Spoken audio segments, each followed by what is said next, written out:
Alors bonjour et bienvenue à votre bulletin de nouvelles de la Haute-Gaspésie, une présentation de TC Média et de Télévision Haute-Gaspésie. Mon nom est Dominique Fortier et j'ai à ma gauche Frédéric Deroy. Bonjour Frédéric. Bonjour Dominique. Alors Frédéric, grosse semaine et justement on aimerait débuter avec une mise au point concernant une nouvelle qu'on a abordée la semaine dernière. On parlait de l'attribution des lots intramunicipaux par la MRC de la Haute-Gaspésie. Rappelons brièvement que ce contrat qui, historiquement, allait au groupement forestier Chic-Choc a été octroyé cette année au groupement forestier Haut-Bois. Oui. Donc, ce qui a amené quelques commentaires de notre part et je pense que tu voulais faire une petite mise au point là-dessus. Oui, dans le fond, c'est un peu un mea culpa. On fait du commentaire, bon, on jase, mais en même temps, moi j'ai commis peut-être une petite erreur la semaine dernière parce que on a mis de l'avant le côté positif pour Aubois d'avoir obtenu le contrat. Par contre, il ne faut pas oublier que le groupement forestier qui avait ce contrat-là depuis des années, lui, ça va faire un trou dans le budget et pour ses travailleurs, ça a un réel impact.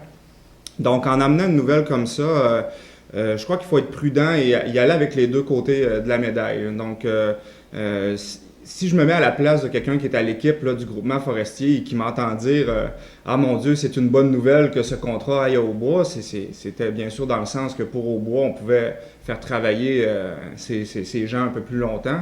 Mais il ne faut pas oublier, c'est ça, l'impact négatif que le groupement forestier va vivre avec la perte de ce contrat-là. Donc, on a essayé d'amener la nouvelle du côté positif. Mais je pense que c'était important qu'on aurait dû un peu amener l'envers de la médaille. Donc là-dessus, moi, je vais avec un petit mea culpa parce que, on est une petite communauté. Le contrat est resté à l'intérieur de la communauté. La MRC n'a pas fait d'appel d'offres à l'extérieur. Donc là-dessus, le temps de travail, les sommes sont restées dans la région, mais il reste qu'il y a une entreprise qui va en souffrir. Et puis, ça aurait été bien de le spécifier en même temps pour balancer les choses.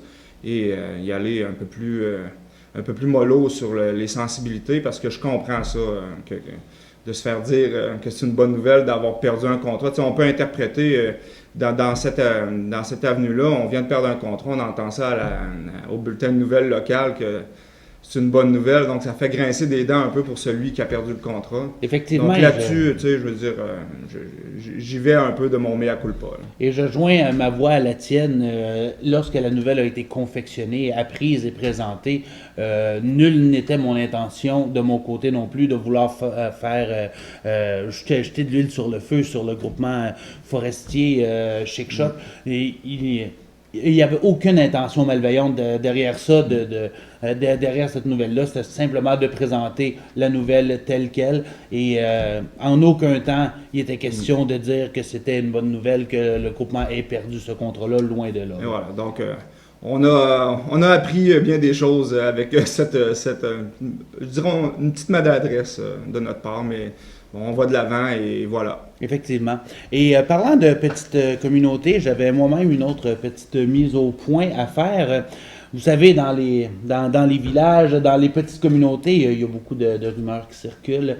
Oui. Et j'ai entendu dire que on me reprochait de faire des sorties publiques pro-Parti québécois. Ah, donc, okay. Je ne sais pas si c'est mon amitié envers toi qui me donne cette étiquette-là.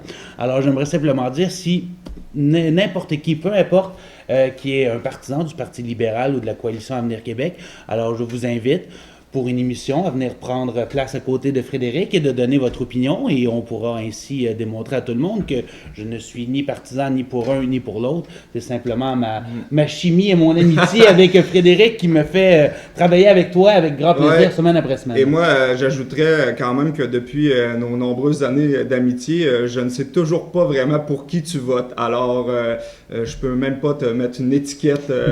Je sais que tu aimes bien m'astiner sur la souveraineté du Québec. C'est de bonne guerre. C'est de bonne guerre. Alors, je veux rassurer les gens, tu restes quand même très flou par rapport à tes intentions politiques et pour un journaliste, je pense que c'est une bonne chose. Je pense qu'on n'est pas toujours d'accord sur plusieurs sujets, donc de là à mettre une étiquette... Faudrait être prudent. Et voilà. Et justement, on reste dans le monde de la politique. Oui. Cette semaine, une mise à jour économique de notre ministre des Finances, Carlos Letao, qui venait annoncer 2,2 milliards de dollars en surplus qui sera redistribué en éducation seraient redistribués en santé dans les régions aussi. C'était une nouvelle quand même assez surprenante. On voyait pas venir ces sous-là pour le tourisme. Si je te mettais en contexte rapidement, du côté de la santé, on parle des soins intermédiaires, de CHSLD, probablement avec le scandale des patates en poudre. Ça n'a sûrement pas aidé. Ça n'a pas aidé, non. Et aussi également pour les soins à domicile. Donc, c'est ce qu'on veut tabler au niveau de la santé. Au niveau de l'éducation, on parle notamment de la formation professionnelle et aussi de tout ce qui tourne autour de la réussite scolaire. Donc, sur ces deux aspects-là, mon cher Frédéric, tes pensées, tes premières opinions? Ben, ça a été dit un peu partout dans les médias, mais on a subi quand même 2 années de coupes intensives assez sévères. Et puis les trois qui vont regagner avec cette mise à jour budgétaire-là sont ceux probablement qui ont crié le plus fort pendant les coupes là, des premières années. On peut pas être fâché de recevoir un peu d'argent, mais malgré ça, tous les dommages qu'on a mis dans le réseau de la santé, de l'éducation et des régions, on revient avec des plasters sur une hémorragie. Donc, quelque part, oui, mais il y a des choses qu'on aurait pu éviter en ne coupant pas ou en coupant moins dans les premières années, ce qui aurait été moins dur à reprendre le dessus. Mais c'est toutes des sommes qui vont être appréciées dans les régions en éducation, en santé. Et comme par magie, on s'en va vers une élection en 2018, donc on est rendu un peu plus que mi-mandat, on s'en va vers la campagne électorale.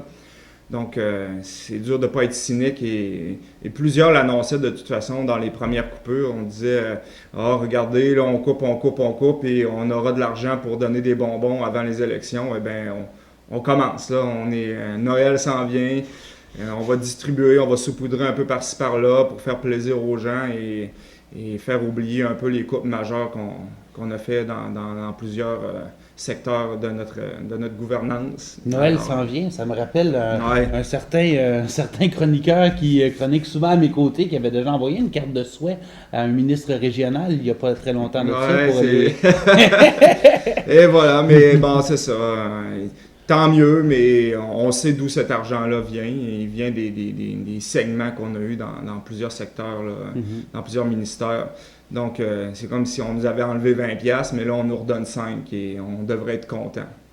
Et il y a également les investissements qu'on fait dans les régions, plus particulièrement pour les événements et les festivals.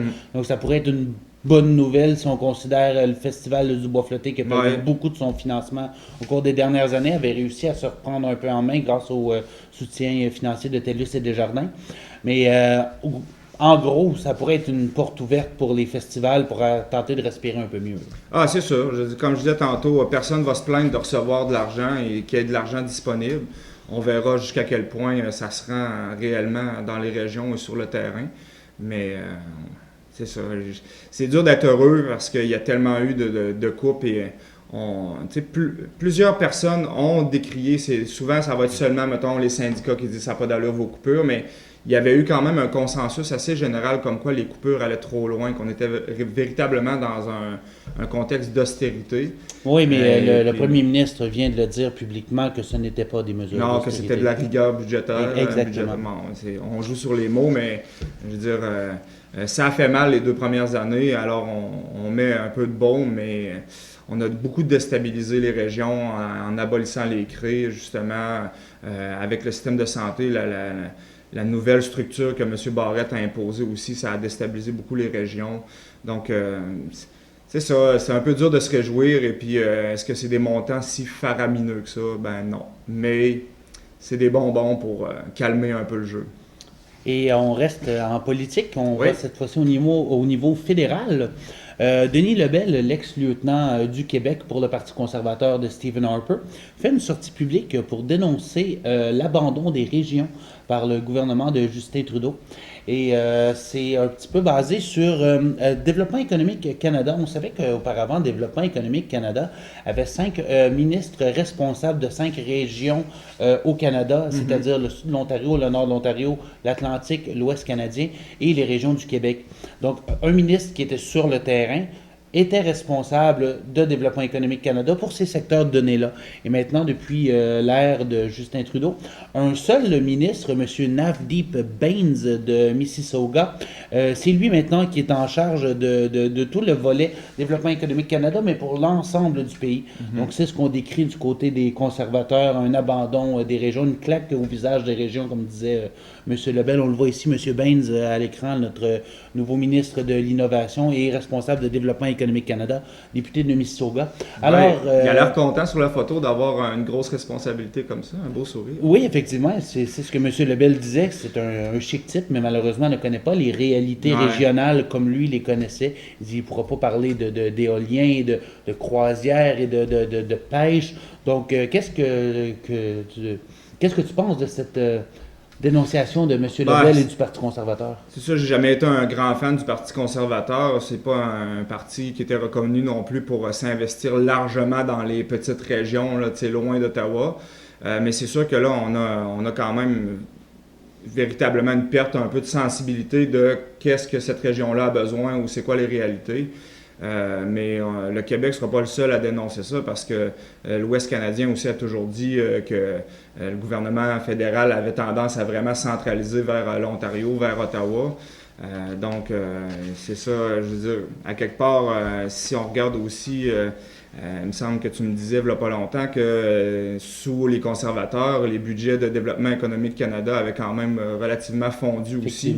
Donc, c'est de bonne guerre parce que c'est de la politique. Là. On dénonce ce que l'adversaire fait, mais s'ils analysent un peu ce qu'ils ont fait eux-mêmes et puis la difficulté des fois d'avoir accès à Développement économique Canada pour les régions depuis plusieurs années, donc sous les conservateurs, la crédibilité de ce cri du cœur-là est modérée, là, mais il a raison sur un point, là, qu'on donne à un seul homme un peu la responsabilité de tout le Canada, de toutes les régions. C'est un peu difficile à comprendre. On verra ce que ça donne, mais c'est jamais bon de trop centraliser loin de où l'argent va être investi en bout de ligne. Donc, de ne pas avoir de son de cloche du Québec ou de l'Ouest directement pour développement économique. Bon, c'est un peu boiteux comme décision. Parce qu'on sait que Développement économique Canada, c'est d'abord pour venir en aide aux entreprises. Et ce que M. Lebel dénonçait, c'est évidemment toutes les grandes orientations. Là.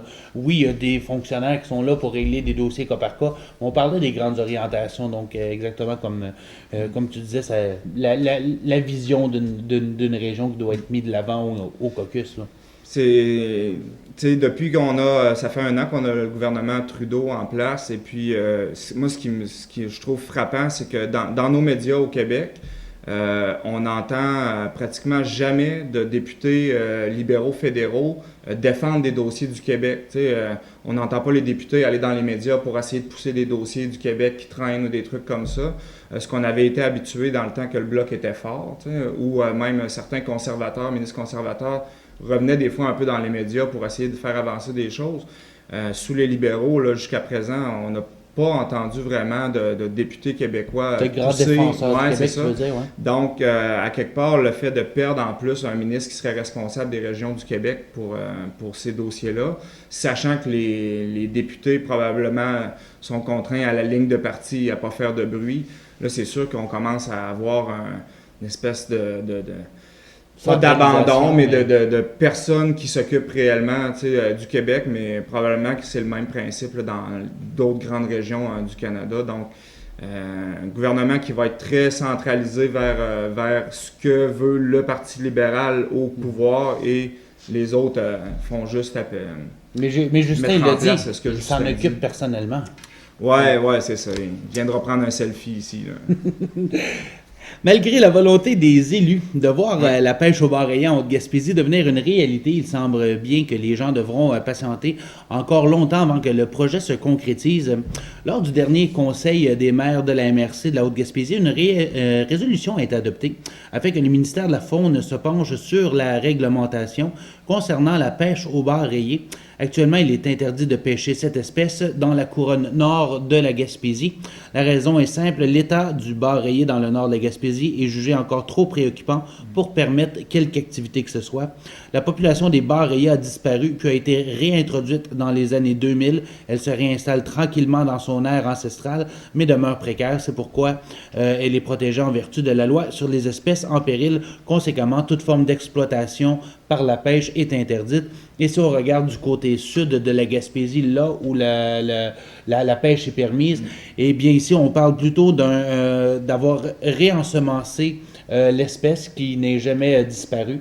Donc, on a eu une baisse de population. Maintenant, elle grossit, mais elle n'avait pas disparu comme dans le Nord. Ouais. Donc, voilà un petit peu la nuance entre les deux. Donc, on étudie toujours qu'est-ce qu'il y en est dans le Nord de la Gaspésie, mais pour l'instant, pas question de permettre la pêche au bar rayé. La pêche au bar rayé, exactement. Oui, c'est ça. Autant au niveau commercial que récréatif. Ben, je peux comprendre les élus de vouloir aller dans ce sens-là parce que du côté sud de la Gaspésie, c'est un attrait touristique et il y a une réelle affluence des pêcheurs vers le côté sud pour expressément le bar rayé. Par contre, comme tu disais, la population du côté nord, c'est pas la même gang et corps trop fragile. Il reste qu'on a quand même de la belle pêche au saumon, on peut pêcher le maquereau, certaines morues, il y en a qu'il faut relâcher. Là. Ouais. Il y a eu quelques amendes là, dans les derniers temps, mais il reste encore des espèces. Ouais, il reste de la pêche récréative. Je peux comprendre qu'on ait essayé d'aller faire débloquer ça, mais ça serait dommage de remettre ce banc-là de bar rayé de notre côté, de le remettre à terre pour simplement quelques étés de pêche. Donc, on est mieux d'être patient et d'aller faire un petit tour du côté sud de temps en temps pour ceux qui veulent aller taquiner le bar rayé. Alors, merci Frédéric. On passe à travers les nouvelles en bref et par la suite, on aura notre segment entrevue. Alors, tout d'abord, Nathalie Roux, une citoyenne de Sainte-Anne-des-Monts, fait actuellement circuler une pétition pour demander à la Ville de ne pas aller de l'avant avec la chloration de l'eau. Rappelons que depuis avril dernier, à l'exception de quelques semaines de grâce en août, les citoyens de Sainte-Anne-des-Monts sont aux prises avec un avis d'ébullition en raison de 2 particules isolées de E. coli et d'entérocoque découvertes dans le réseau d'eau potable.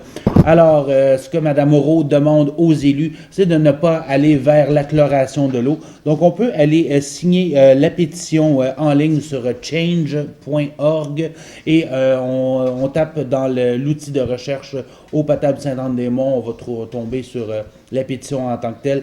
Lorsque j'ai vérifié ce matin, on était à 120 signataires. Mme Moreau aimerait ça avoir le plus de signataires possible pour présenter ça aux élus afin d'éviter que l'eau soit chlorée. Alors, à peine quelques semaines après avoir reçu une sentence de 2 ans et demi de prison pour divers chefs d'accusation à caractère sexuel sur une personne d'âge mineur, voilà que Stephen Donus demande à la Cour d'appel de revoir cette sentence. Cette demande de l'accusé et de son avocat, maître Hugo Casey, a pour but de convaincre le tribunal que le juge dans cette affaire a commis des erreurs de principe. On évoque notamment que la sentence de 2 ans et demi imposée à Donus par le juge Jules Berthelot était déraisonnable. On soutient cette affirmation en expliquant que des sentences similaires ont été rendues dans des dossiers dont la durée et la fréquence des infractions commises étaient beaucoup plus importantes. Le juge devrait entendre cette cause d'ici la fin novembre. Et les amateurs de Patrice Michaud seront heureux d'entendre une toute nouvelle chanson de l'auteur-compositeur-interprète qui se retrouvera sur son prochain album prévu en février prochain. Il s'agit de l'extrait intitulé « Kamikaze » qui est très fidèle à ce que Patrice Michaud fait jusqu'à maintenant. Elle a été enregistrée en collaboration avec Antoine Graton, Alex McMahon, Marc Chartrain et Simon Pedneau. Alors Kamikaze, une nouvelle chanson qui apparaîtra sur le 3e album de Patrice Michaud. Et finalement, on rappelle que les gens qui veulent se présenter pour une audition au show de femmes qui aura lieu le 4 mars 2017 peuvent le faire dès maintenant. Et on n'a qu'à téléphoner au 763-76-41, la maison Louise-Amélie, afin d'avoir plus d'informations sur les auditions. Alors, on prend maintenant une petite pause et on vous revient avec notre entrevue immédiatement après.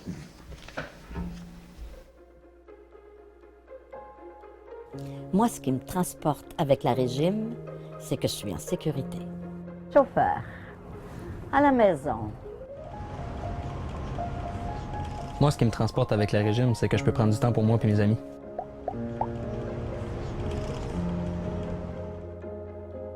Moi, ce qui me transporte avec la régime, c'est que j'économise.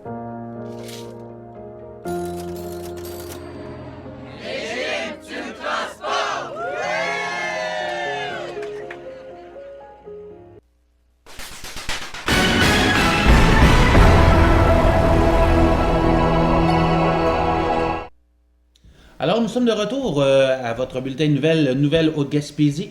C'est mon moment préféré de l'émission, non pas parce que j'ai une proximité avec Frédéric, mais bel et bien parce qu'on reçoit notre invité spécial en studio. Alors, aujourd'hui, nous avons Laurie Dumas, qui est coordonnatrice du programme Fourchette Bleue chez Exploramer. Alors, bonjour Laurie. Bonjour. Alors, Laurie, la raison de ta présence ici, c'est nous voulions démystifier un petit peu qu'est-ce que c'est le programme Fourchette Bleue, qu'est-ce que ça mange en hiver. Donc, si on avait à vulgariser brièvement, qu'est-ce que c'est Fourchette Bleue? Alors, tu pourrais nous expliquer ça comment? Donc, Fourchette Bleue, en fait, c'est un programme de certification qui s'adresse aux restaurants et aux poissonneries du Québec. C'est vraiment dans l'optique de mettre en valeur les produits du Saint-Laurent qui sont un petit peu plus méconnus du public. Donc, nous, c'est vraiment dans une optique de développement durable. Donc, on va faire la lumière sur les espèces un petit peu plus sous-développées, qu'on n'a pas souvent l'habitude de voir, parce qu'ils sont en quantité abondante dans le Saint-Laurent et l'État est en bonne santé, les techniques de pêche sont respectueuses. Donc, c'est vraiment une valorisation des produits locaux. Est-ce qu'on a des exemples de ces espèces-là qui se retrouvent sur la liste de Fourchette Bleue? Oui, donc en fait, c'est ça. Tu dis la liste Fourchette Bleue. Donc, nous, à chaque année, on va élaborer une liste d'une quarantaine d'espèces. Donc, selon différents critères, alors l'espèce doit être comestible, évidemment. Elle doit se retrouver en quantité suffisante dans le Saint-Laurent, comme je l'ai dit.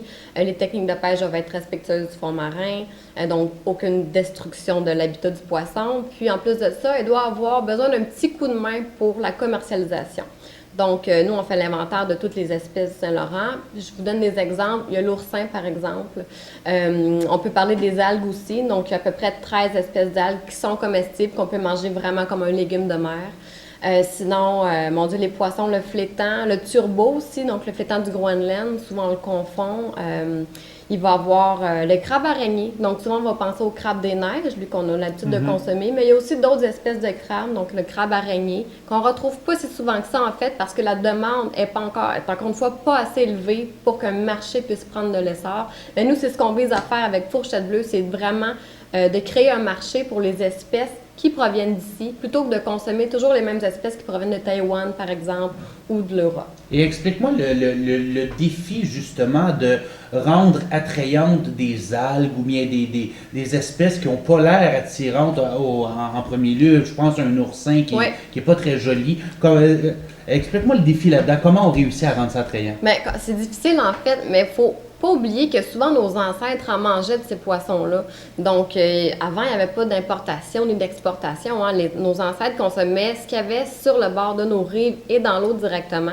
Donc, c'est un petit peu un retour aux sources, oui, mais c'est de profiter du potentiel qu'on a dans le Saint-Laurent parce qu'il y a un énorme potentiel. Puis c'est vrai qu'il faut faire une éducation. C'est pas parce que le chaboisseau, que souvent les gens vont appeler le crapaud de mer, est pas très beau, qui est pas comestible. Regardez les huîtres, pour les amateurs d'huîtres, c'est pas beau une huître, mais c'est succulent. Donc, il faut vraiment, à ce moment-là, aller démystifier des mythes, par exemple, puis vraiment oser goûter, inciter les gens à goûter pour essayer de créer une accoutumance, une demande pour ces produits-là. Si tu me permets, oui, je t'en prie. Par rapport aux pêcheurs, est-ce qu'ils embarquent ou est-ce qu'on utilise seulement les prises accidentelles pour promouvoir de certaines espèces ou il y a déjà une pêche qui commence à aller vers les espèces que vous faitu la promotion?